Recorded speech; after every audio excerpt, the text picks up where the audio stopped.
Welcome. Good morning, everybody. Happy Eclipse Day. I'm Stephanie Cole. I'm chair of the Department of History, which as of August 1st will become known as the Department of History and Geography. And I'm both honored and really quite thrilled to introduce today's speaker, Dr. Clifford J. Cunningham. After his talk, we should have time for a few questions, but sometime around 11:30 or so, we'll need to stop to allow those of you that haven't seen our very cool exhibits. These are posters made by physics and astronomy students, and then there's some very cool exhibits inside of special collections, which will remain open until about noon today. First, let me tell you a little bit about our speaker, though. Dr. Clifford Cunningham has unique expertise, which makes him perfect to help us understand the history of this celestial event. He is both a classic scholar and an astronomer and has a rare credential, a PhD in the history of astronomy from the University in Australia, and he is still a fellow there in Queensland. His real passion is asteroids, and he published the first of five volumes on the subject in 1988 before he earned his BA, which he did in classical studies from the University of Waterloo in Ontario, Canada. That book, entitled Introduction to Asteroids, published in 1988, contributed to the decision to name an asteroid 4276, Clifford, in his honor. His rare combination of skills, including having read every Greek text in the original and the ability to understand and explain astrophysics, has produced a total of 7 books and dozens of other publications. But perhaps more importantly, he has made several important discoveries in the history of astronomy. He's forged new terrain in our understanding of where the term asteroid itself actually came from. That's not from the famous astronomer, William Herschel, but from the son of a friend of Herschel's, Charles Burney Jr. He also is responsible for us understanding that the poet John Milton referred to the aurora borealis in Paradise Lost in 1667. What I believe he'll discuss further today, the tangled history of how the numerical stellar magnitude system came into existence, which he discovered in 2020 and has since resulted in the rewriting of astronomy texts, history of astronomy texts. Clearly, we're very privileged to learn about the history of eclipses from such an esteemed scholar.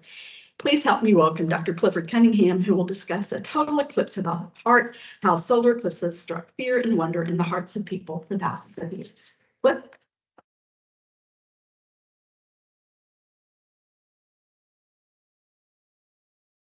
So as I was driving up here from Austin, I kept seeing signs on the highway that said, total solar eclipse on Monday, delays possible. So I wondered, could that possibly mean the eclipse might be delayed? And I said, no, that's not possible. And then I remembered I'm in Texas. So maybe it is possible. So I took the title of my talk today from the famous Bonnie Tyler song from 1983. Which year? I'm sure most of you have heard it. According to YouTube, it's been viewed 1 billion times. Bonnie Tyler actually sang that song live on board a Royal Caribbean cruise ship during the total solar eclipse of August 21st, 2017. How many people here saw that total eclipse in 2017? Huh? A few. I was in Canada at the time, so I didn't get to see the total eclipse. But that was the last eclipse here in the US, and there won't be another one for quite a few years. Eclipses have happened since long before recorded history, and thus they have always had a place in the human heart. And here is something written in the year 1140 in England. Go to the next slide. And the next one after that. Yes. So it's about an eclipse of August the 2nd, 1133.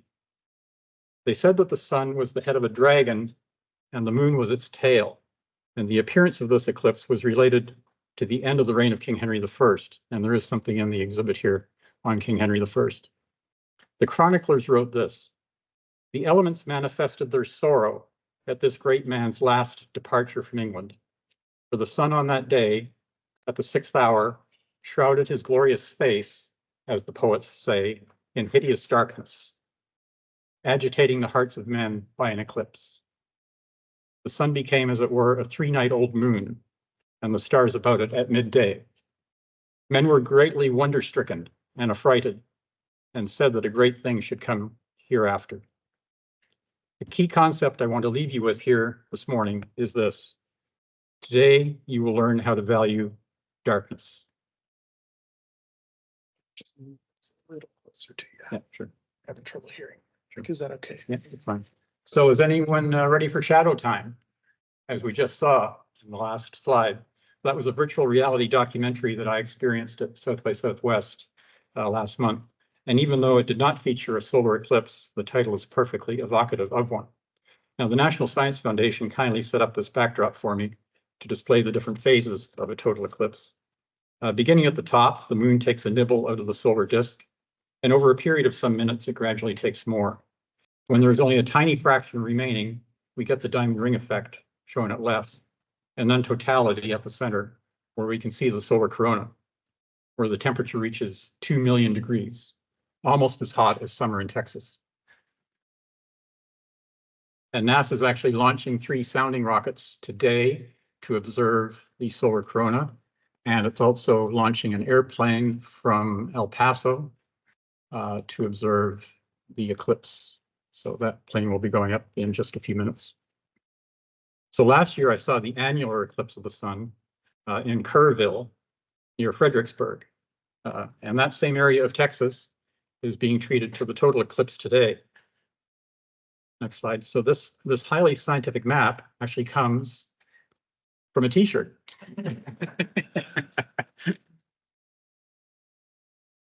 So for ancient people all over the world, a total solar eclipse was a time of extreme anxiety. There was no telling whether or not the sun would return once it vanished from the sky.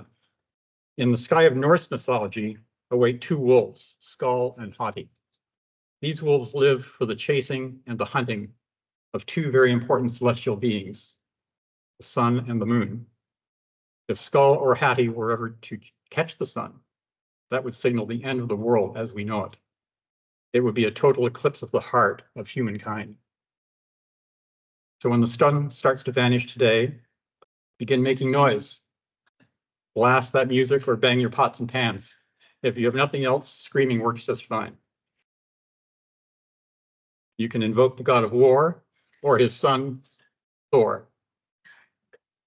Now, the word eclipse comes from the Greek word for abandonment, which in this case means an abandonment of light.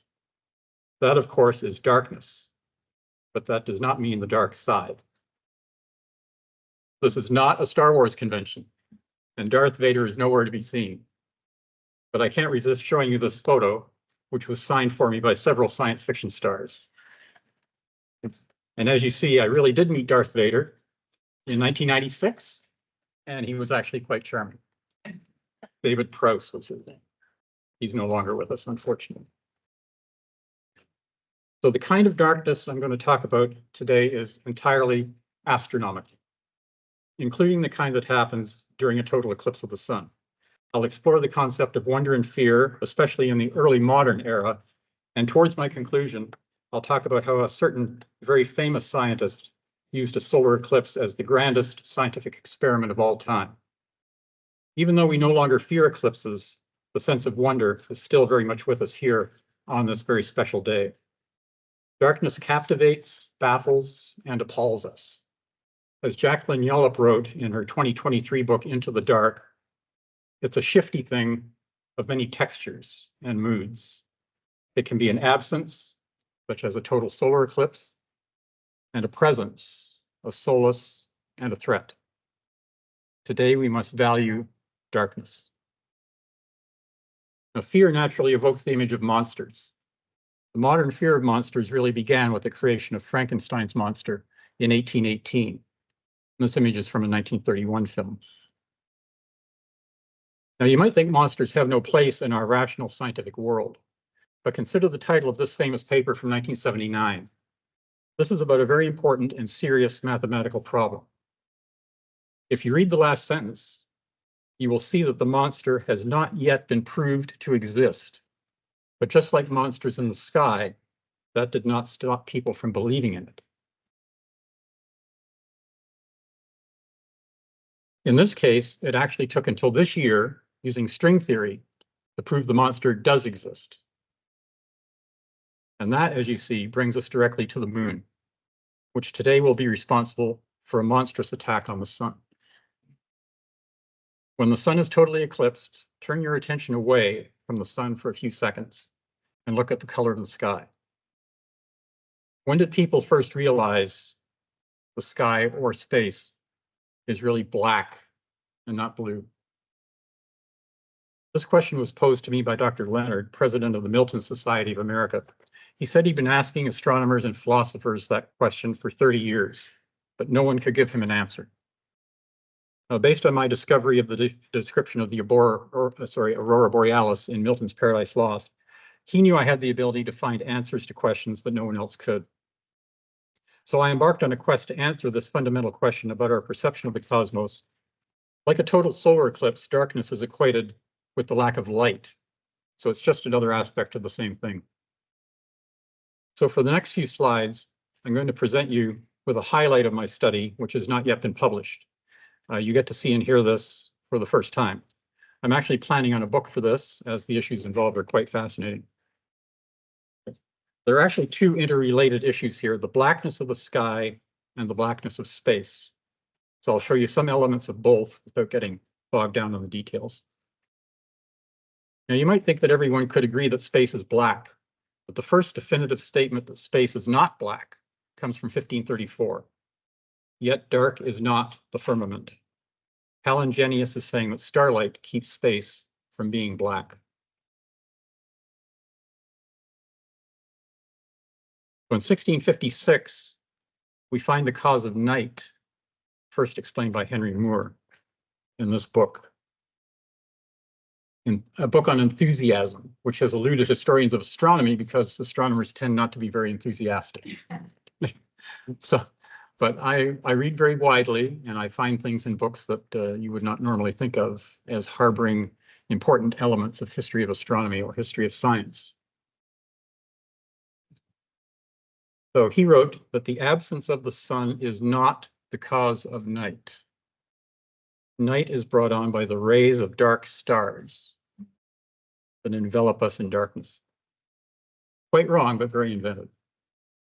And I actually did a study of dark stars, as alluded to in the opening introduction. And I was looking at the existence of dark stars in Ptolemy's star catalog. And that led me to discover that Hipparchus did not invent the 6 magnitude system, which had been said for a long, long time. And I was also able to link those dark stars to a Babylonian tablet with data from 1200 BCE. So no one had ever before linked data from Ptolemy to a Babylonian tablet in particular. So you might think everyone could agree that space is black. And as we saw, that was not the case. And if we move ahead here now to 1720, we move up to Willem Gravesande, and his Latin book was translated into English in 1726 by a fellow who was the experimental assistant to Sir Isaac Newton. He gives us the first explicit statement that space is black, but does so in a way that harkens back to Palingenius 2 centuries earlier. In the next few slides, I want to show you that for many centuries, people regarded the sky as blue. So here we see a quote here from Gravesande's book. When we look at the black sky, the white rays enter our eyes, whence the blue color of the sky arises. And on the right, you see a scholar, a famous scholar, with a book in his lap. He's looking up at the night sky. He sees the stars. But the unusual thing is he sees the stars on a blue sky. And of course, we all know you can't see the stars when the sky is blue. But everyone believed for a long, long time that the sky and space is blue, not black. So that's 1479. You can go to the next one. And it wasn't just in the astronomy of Europe. If we go to Hebrew astronomy, we see here from 1479, scholars kneeling on the earth. They're each holding instruments to study the sky. They're looking up. They see the stars and the sky is blue. And in 1478, Polonius wrote this book of Astronomia with real gold leaf. And those are the planets. And the planets are all against a blue background. Going back further, 1445, the universe is shown as a celestial globe with the Earth at the center. And you notice the outer ring where the stars are is all blue. And going back further to 1410, you see these lovely ladies against a blue firmament.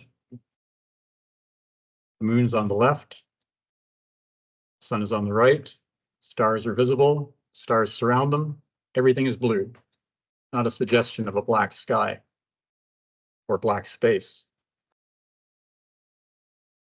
Go back further to 1375, the depiction of the Ptolemaic system consists of a series of concentric blue spheres.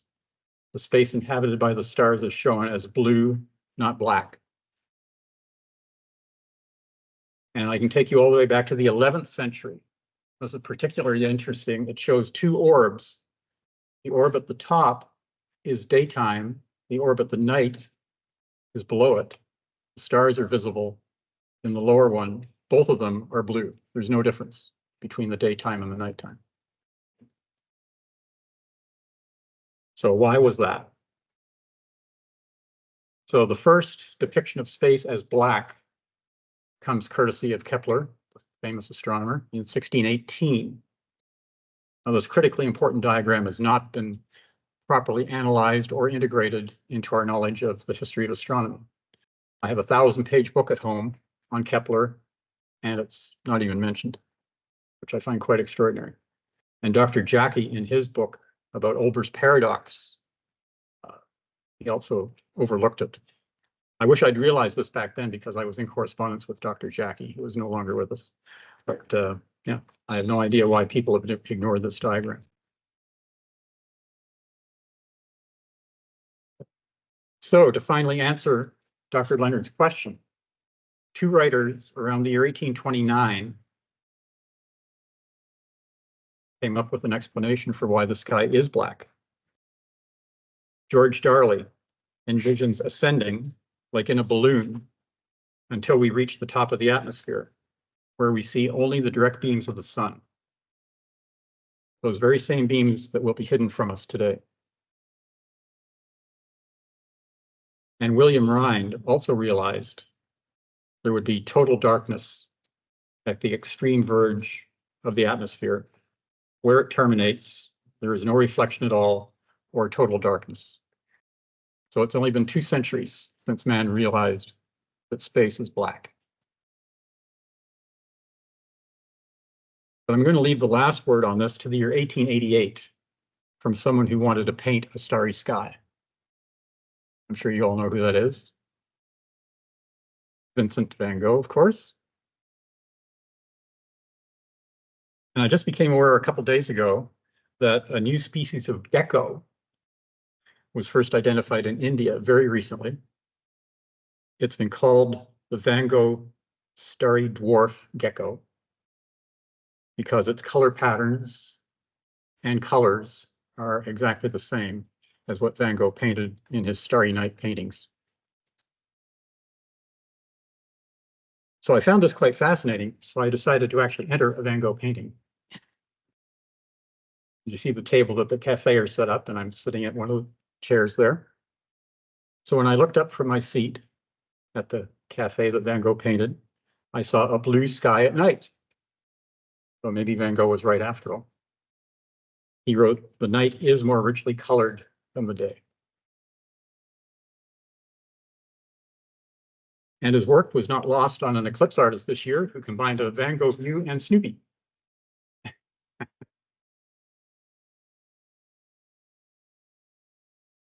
So for the remainder of the address today, I'm going to explore the role of total solar eclipses in human history. So the furthest back we can go with some reliability is 3,202 years to the Trojan War. In 2018, a line from Homer's Odyssey was linked to an eclipse in 1178 BCE. The sun is blotted out of heaven, Homer wrote. Now, the Babylonians marked celestial events for thousands of years. Here is an example where the partially eclipsed sun is depicted above the heads of the figures at left. When I was at South by Southwest last month, there was a session about the eclipse hosted by NASA. So I'm going to ask you the same question they asked the audience in Austin. Are you a moon person or a sun person? Which celestial object is the most important one today? So let's see a show of hands for the sun. How many people think the sun is the most important object today? A minority. Okay, how many people think the moon is the most important? Not everybody voted, so we have to start again. No one will be allowed to leave until everybody votes. So, who here thinks the sun is the most important object today? Okay. And how many people think the moon is the most important object today? Okay, well, it's a pretty close split. I think the sun won a little bit there. Now, when I voted at South by Southwest last month, I voted for the moon. And I'll explain why. It seems that only historians of ancient times know this, but before the worship of the sun god, people for thousands of years worshipped the moon god. So I want to credit the following information from a fine new book by Rebecca Boyle entitled Our Moon. Dr. Monroe, an Assyriologist at the University of British Columbia, said this: the phases of the moon, the expression of its image in the sky, is really a good tool for thinking. For Mesopotamia as a whole, I think you could really say this is very much what the intellectual project is all about. It's watching the world around them and finding these patterns.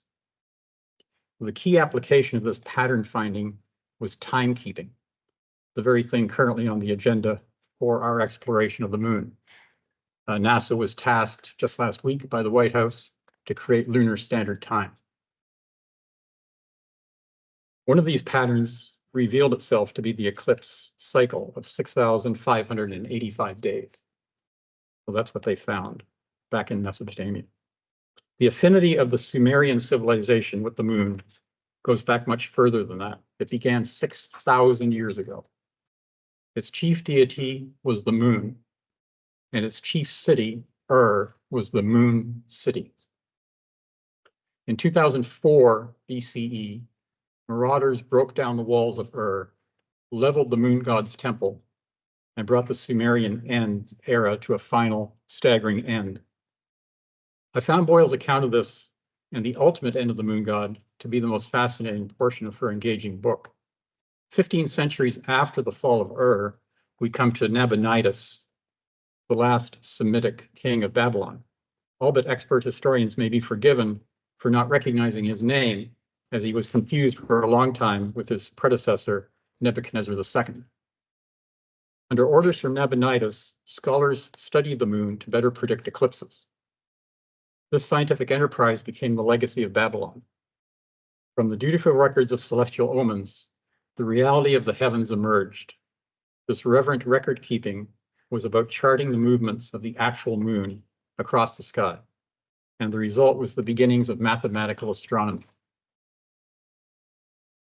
So we owe to the study of the moon and eclipses the beginning of the application of mathematics to astronomy.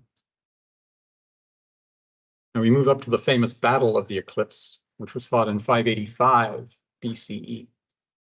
And it's claimed that the warriors ended their fight that day when the sun went black. And this may have been the first eclipse predicted in advance, and by Thales of Milet, possibly borrowed by him from information he got from Egyptian astronomers. So it was well known in medieval times what caused eclipses. The geometry is shown here in 1478, with a lunar eclipse on the left and a solar on the right. So the author produced this beautiful book with real gold leaf illustrations. An eclipse was also responsible for another key turning point in astronomy. On the 21st of August, 1560, a total solar eclipse took place in Portugal. While it was only a partial eclipse in Denmark, it had a profound result. A 14-year-old boy saw it, and in his mind, a keen interest was awakened, not so much by the phenomenon as by the fact that it had occurred according to prediction. Soon afterwards, that boy purchased an edition of Ptolemy's Almagest in order to read up on the subject of astronomy. For the next 3 years of his coursework in Copenhagen, he largely devoted himself to astronomy and mathematics. And that boy was Tycho Brahe, the last and greatest of the pre-telescopic astronomers. It was his observations that enabled Kepler to discover that planetary orbits are elliptical, not circular. So the modern age of astronomy was born. So fear was a common reaction to solar eclipses, as attested by this ancient Greek poem. Since Zeus made night from midday, hiding the light of the shining sun, and sore fear came upon men. And in a detail from that book that I just showed from 1625, you can see fear on this fellow's face as the sun is being eclipsed by the moon. Now, this is the only old map I've seen that depicts dual shadows. It shows Earth at the center of the solar system, but the Earth itself casts a shadow which goes out into space. The moon between us and the sun is casting a shadow on the Earth, but the Earth itself casts a shadow. So starting with this image, I would like you to regard the ones I'm going to show in terms of artistry as well as astronomy, because these are beautiful things. And as you see from the exhibit here at the university, the old maps of the cosmos are very beautiful. So this is a dramatic view of the path of totality across Western North America in the 19th century from an unusual vantage point in space.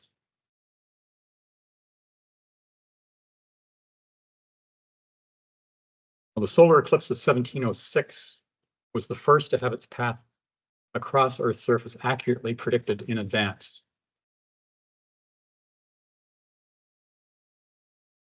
Now, this is a famous eclipse map by Halley, of Halley's comet fame. By the way, he also wrote a poem to introduce Newton's Principia. Most historians of physics and astronomy look at the text, but they forget that there's a poem at the beginning of Principia, so I urge you to read the poem, written by Edmund Halley. By wielding Newton's freshly minted gravitational laws, Halley was able to predict the timing and path of a total solar eclipse that passed over London on May the 3rd, 1715, with decent precision. The timing and path were accurate to within 4 minutes and 20 miles, respectively.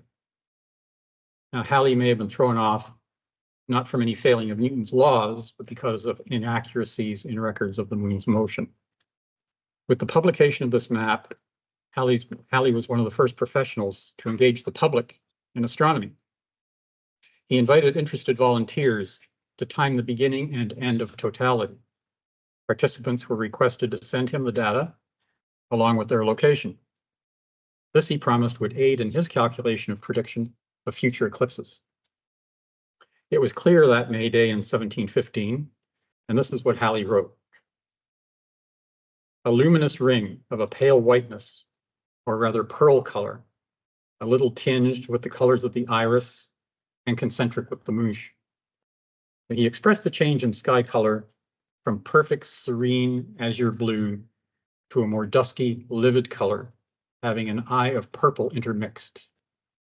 It's the sort of florid language that we don't use anymore, but it probably expresses much better than we can these days what colors are inherent in this. But Halley had a competitor. In this map by William Whiston, we can get a sense of the great complexities involved in plotting an eclipse. Not too many copies of that map sold. Halley sold a lot of his maps. So the geometry of the eclipse of 1748 is dramatically illustrated above London, where it was just a partial eclipse. So you can see on the upper left there, beginning and end, and the moon doesn't fully cover the sun. That's just a partial eclipse. But it's a beautiful image.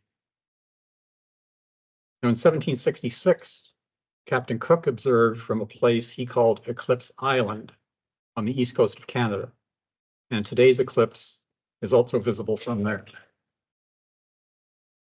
So they're expecting a decent crowd on Eclipse Island today. So I think the most dramatic painting of an eclipse ever was done in 1842 by Ippolito Coffey.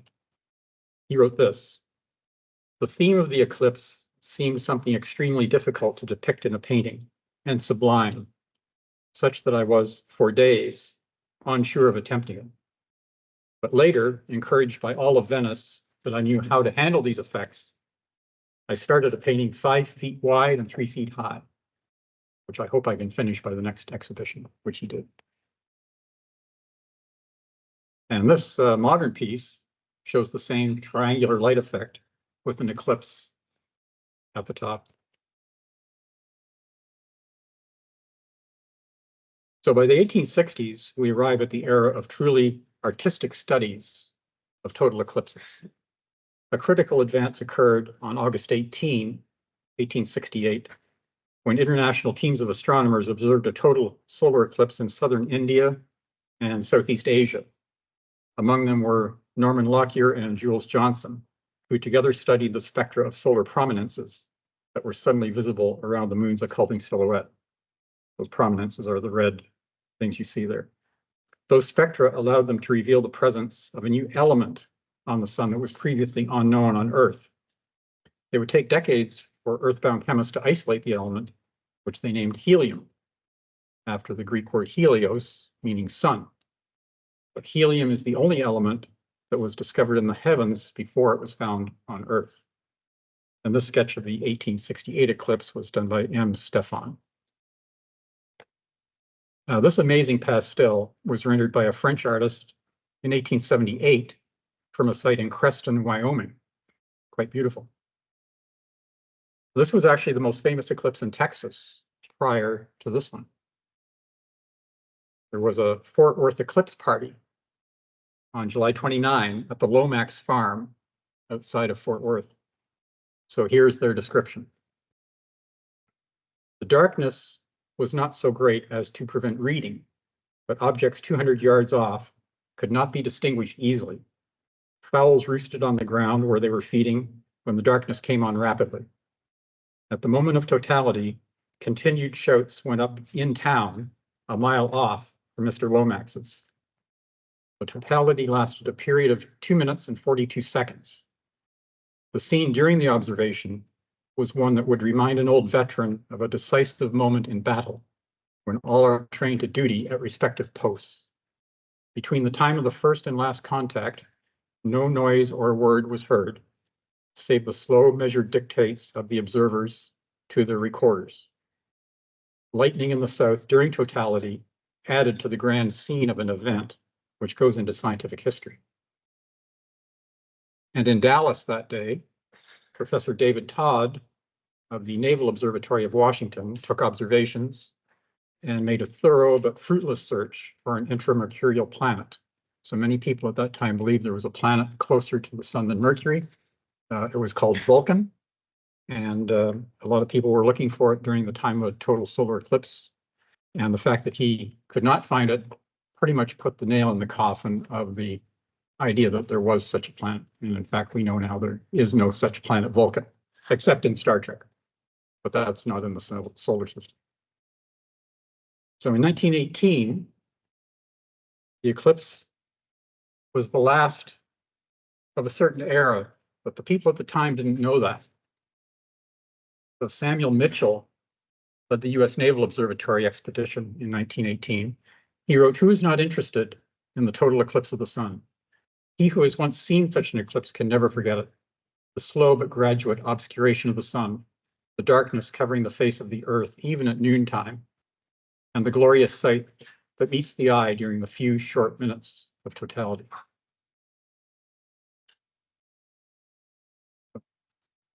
So Howard Butler, a painter, accompanied Mitchell, and Mitchell wrote, "The astronomers who saw the 1918 eclipse and who have seen Butler's painting look upon it as true, both as to form and color, a great work of art, which has the added advantage of being scientifically accurate."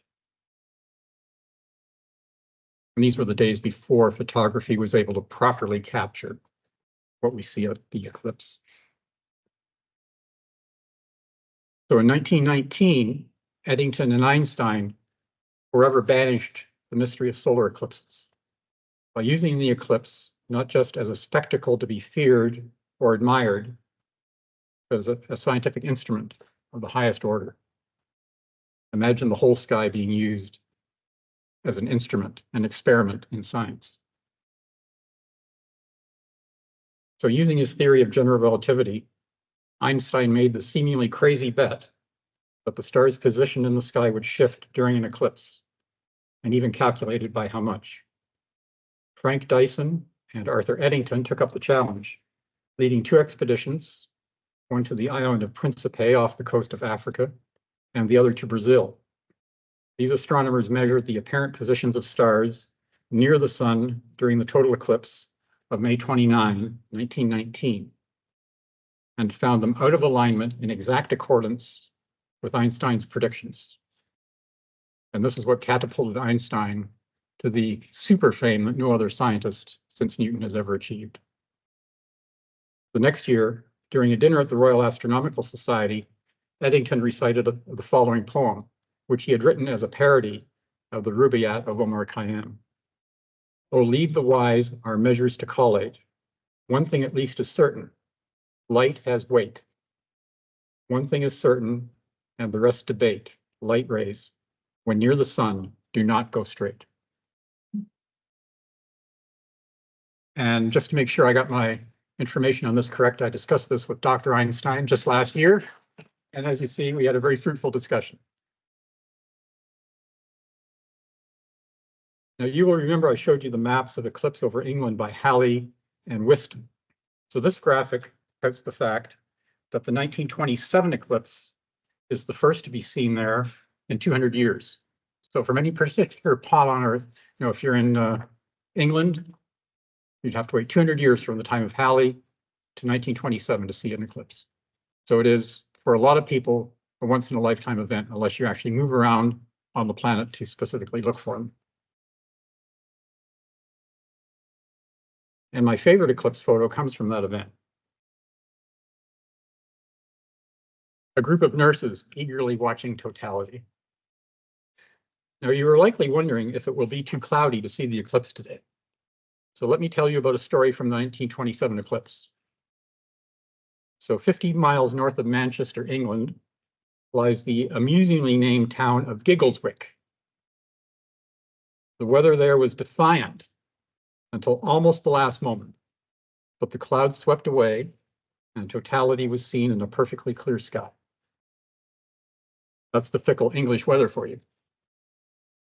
So among the multitude assembled in the little town was none other than the Prime Minister of Great Britain, Ramsay MacDonald. He described the event, quote, as the most magnificent and moving spectacle I have ever seen in my life, unquote. The description given by a news correspondent from the Daily Dispatch in the coastal town of Southport, north of Liverpool, is a perfect example of the drama felt by many 97 years ago. Vivid scarlet flames shot from the sun. The wind moaned in the trees, and it was suddenly cold. It seemed as if the last chapter of life were closing in an eerie silence. 23 seconds elapsed. Then the light of the world was reborn, and the eclipse of the sun was over. In 23 pregnant seconds, the universe unfolded its beauty and mystery and terror before the humbled, awestruck gaze of thousands. At once magnificent and appalling, the short, irrevocable obscuration of the light stirred the emotions of men and women to a depth that nothing else could reach. Watchers were shaken and hypnotized by the grandeur. Some fell on their knees. There was uncontrollable excitement. The power of will was unable to control the feelings of many of the spectators. The reason is clear.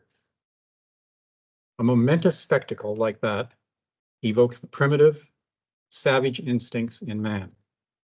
Civilization and the veneer it casts do not stand even against the calculable but uncontrollable forces of nature. That was written 97 years ago. So while you may consider that as an example of purple prose, it does capture the immensity of a total solar eclipse. So there was another scientifically important eclipse on August 31st, 1932.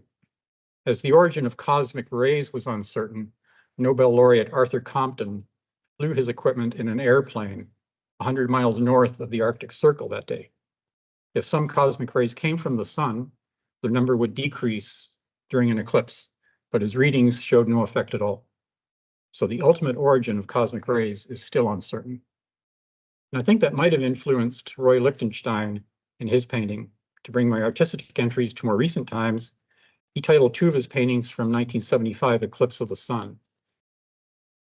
They formed part of a series of works that seized on the stylistic cliché of cubo-futurism's fascination with the sun as a metaphor. And I like to think that some of those arcs there represent cosmic rays. So I'm going to briefly end here with discussing short eclipses. So there was one just last year visible for 57 seconds, and it inspired a bit of poetry from one person in Hong Kong. So for 57 seconds, we were in awe as the moon blocked the sun without any flaw. The sky turned to twilight and the stars came out as the moon and the sun danced about. And then it was over as quickly as it began. But the memory of it all forever will stand. The beauty of nature on full display as we watch the solar eclipse on that special day. So last year, I was lucky enough to see the annular eclipse at Stonehenge 2 in Kerrville. So there I am. Stonehenge 2, in case you haven't seen it, is like a 3/4 size replica of the real thing. When I was at Stonehenge in England, I was there on the day of the summer solstice, and there were thousands of druids there. It was quite exciting. And there's a selfie of me while the eclipse was underway. And the annular eclipse occurs when the moon is closer to the Earth than it will be today. So it's not large enough to completely obscure the sun. So you just see a ring of the sun around the moon. And that's a great time-lapse show from Arizona. See the gradual obscuration of the sun, but not total. Just see the ring of the sun around the moon. And that's what it looked like from San Antonio that day. So how many people here saw the annular eclipse last year? Huh? Not too many, oh, a few. Okay, good. Well, you better watch while you can, because 620 million years from now, there won't be any more total eclipses.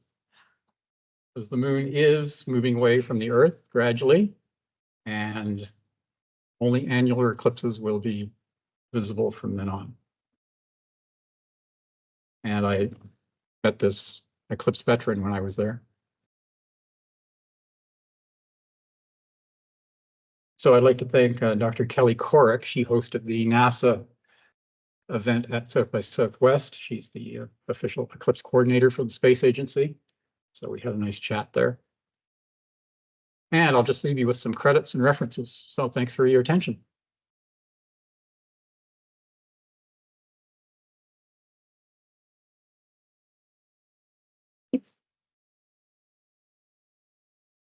Sure. Do you want to hold this? Yeah, because we know for sure it's working.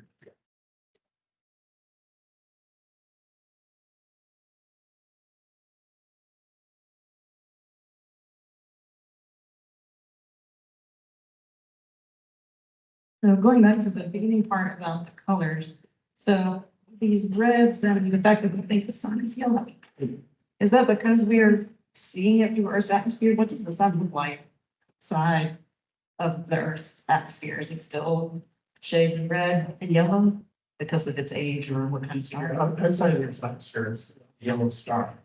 So you can see that. So if we were outside of the Earth, you would still see this like bright red kind of effect. If it were to be blocked by something, I guess. Well, eclipses in the solar system are very rare, so we have a very special geometry.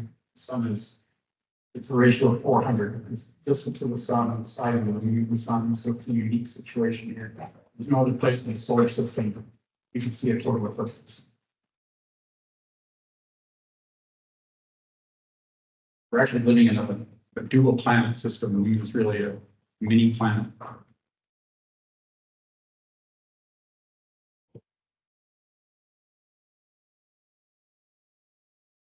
Dr. Cunningham, I understand it's going to be a 14-minute long eclipse in South Africa in 2030 in November. What is theoretically the longest possible eclipse? This 14-minute strength feels exceptionally long. Yeah, I haven't heard about 14 minutes. I'm not sure if that's correct or not. I think 7 or 8 minutes is typically considered to be the longest possible. So I have not heard about 14 minutes. Okay, it's November 25th, 2030, I'll be there. Okay, I'll be there too if it's that long. I know today when NASA is launching that airplane, they're going to get about 7 or 8 minutes of totality, but they have to follow as fast as they can go. The sun is moving against the Earth at over 1,000 miles an hour. So I don't think a total eclipse on Earth can last as long as you're suggesting, but I'll look into that. What makes the eclipses last longer? Do you know the science behind that?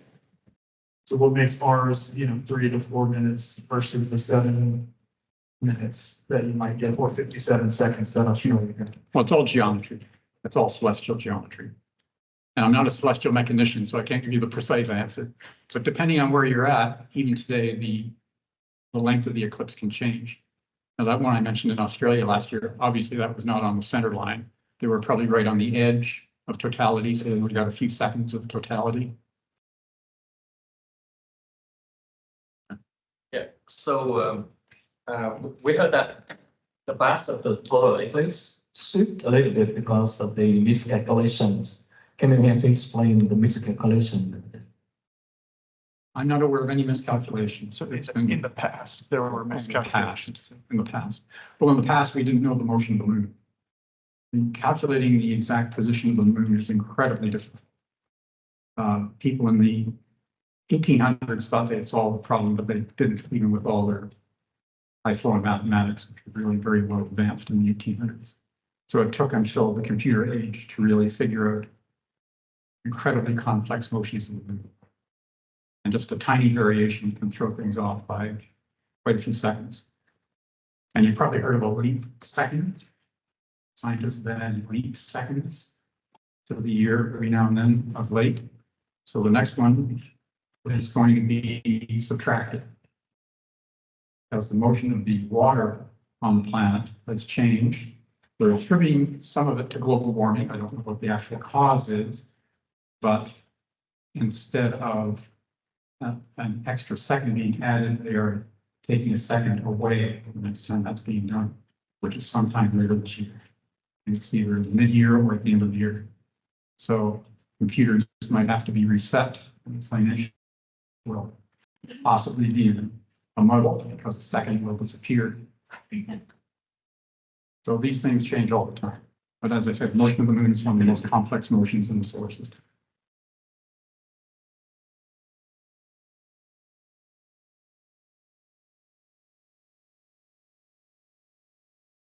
It's my favorite eclipse. Well, I've only seen one total eclipse before. That was 1979 in Canada. And that was actually the last total eclipse in Canada. One of the largest land masses on the planet.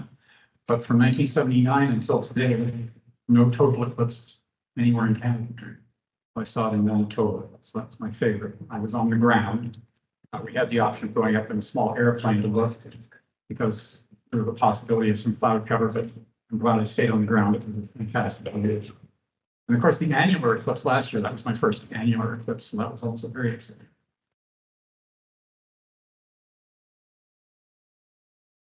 Thank you.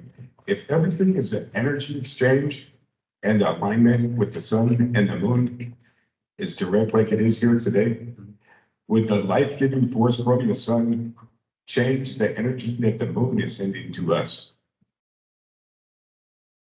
Well, the moon is not sending anything to us. Not that I'm aware of. There are there are earthquakes or moonquakes on the moon, but the tides are a main issue. Galileo was famously wrong about the tides. He said the moon did not affect the tides. So he was right about a lot of things, but he was wrong about the moon and the tides, because the moon does, in fact, control the tides. And when the sun and the moon are aligned, like they are today, you get the extra gravitational pull, so this would be a high tide. And some places on the Earth see high tides 30, 40, 50 feet higher than low tides. So it's a major effect on the Earth, and that's what's typically changing the speed of rotation of the Earth. It's the continuing action of the water on the planet.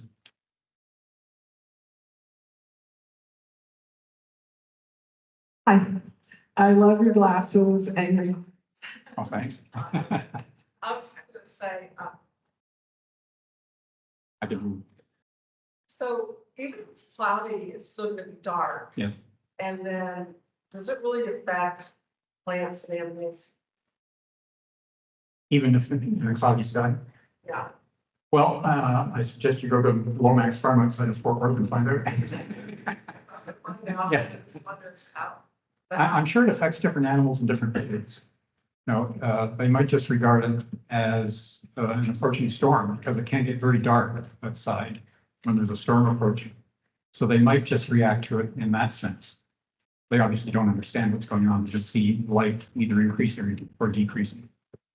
So it's hard to say, but certainly different things happen. Birds react differently than dogs and cats.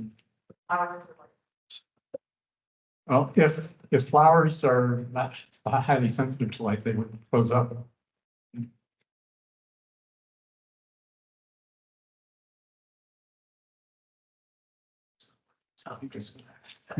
I'm curious about blindness and the folks before us who didn't have these clever little glasses that we can wear. Yes. And if through history there was any documentation of people actually, mass groups watching and then becoming affected by that. I haven't heard that specifically. The way people used to observe it, of course, was by reflection. So they would have a bowl of water or a pool of water, and they would look down at the water and see the eclipse that way. So they knew it was dangerous even before the science would tell them it was dangerous. Oh, I think so. It's just a basic human reaction that you can't look at something that bright. It's obviously a danger thing that the basic human brain knows you can't do. So you literally can't look at the sun unless you force yourself to do so, in which case you will go blind. But I haven't heard of that specifically happening.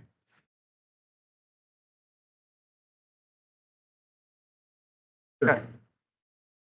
Go ahead, the mic's not working, sorry.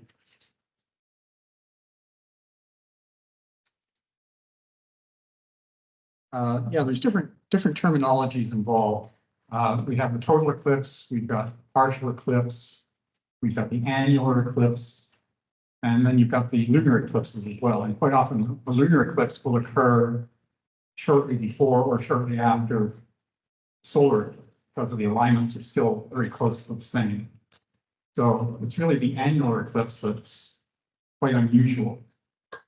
That's, I think, rarer than the total eclipse of the sun. There's literally an eclipse every year, sometimes 2 or 3, but they are not over populated areas. So the chances of seeing one are very rare. A lot of them are over the water, Pacific or the Atlantic, we see them. So there's different terminologies involved, but it's really total, annular, and partial are the real terms to use. One more. Do the penguins are part of the penguins that the way and Do the penguins behave in a special way? Penguins. I must admit, I have not studied the reaction of penguins to eclipses, so I don't know. For a funny question, do you have any favorite questions? The picture of the eclipse of I don't remember it. And my favorite one is the one from Venice there by Clifford. I think it's the most dramatic and beautiful one. I showed that, and a lot of people at the time, since then, art historians have criticized it as being unrealistic, but art historians are not. Thank you so much, Dr. Cunningham. I get